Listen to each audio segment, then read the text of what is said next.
You're already annoyed. I can feel it through the screen. The second I started talking, that little flicker of who is this guy? That subtle defensive shift, a sigh waiting to happen. Notice that? The irritation appears first, before you even know what I'm saying. It's not random, it's a feature. It's protection. And yeah, people don't like admitting this.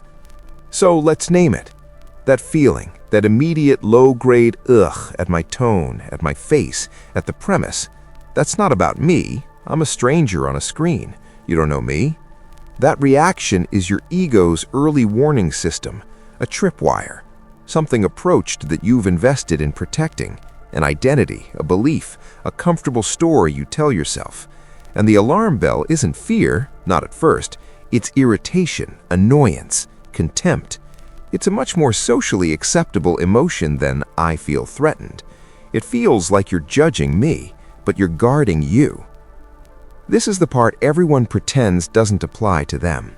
They think, I'm just annoyed because he's arrogant or wrong or the video is stupid. That's the justification. That's the cover story your mind instantly provides. Because admitting the real trigger, that something I said or the way I said it lightly tapped on a fragile part of your own self-concept, is too vulnerable. So your brain does a neat little swap. It converts that vulnerability into superiority. I'm not threatened, I'm just smarter than this.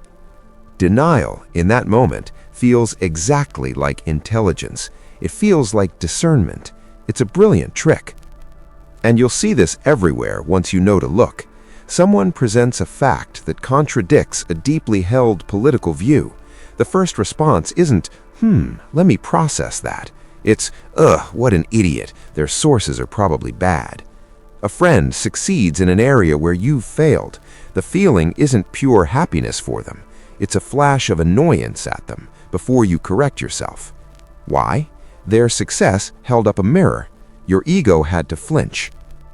We use annoyance as a moral license. I am annoyed by this, therefore I am on the right side of it. It's a cheap way to feel correct without having to think. Here's the mid-script realization, the pivot. This entire time, you've likely been semi-consciously monitoring your own irritation, judging whether this is worth your annoyance, maybe building a case against me in your head. That monitoring, that internal commentary, that is the subject of the video. The part of you that gets annoyed by this video is the part we're talking about. It's not a bug in the experiment. It is the experiment. You are watching your own defense mechanism live in real time and trying to rationalize it. Yeah. So now we sit in the quiet after that, the uncomfortable part. There's no solution here. I'm not telling you to stop being annoyed. That's pointless. I'm just pointing to the mechanism, the cold, simple wiring. That flare of irritation you feel at a person, an idea, a tone of voice, it's rarely about them. It's a signal, a status alert from a fragile inner system that believes it needs defending. It's the part of you that would rather be right than be real, that would rather dismiss than be disrupted. And if this whole thing annoys you, well, that's kind of the point.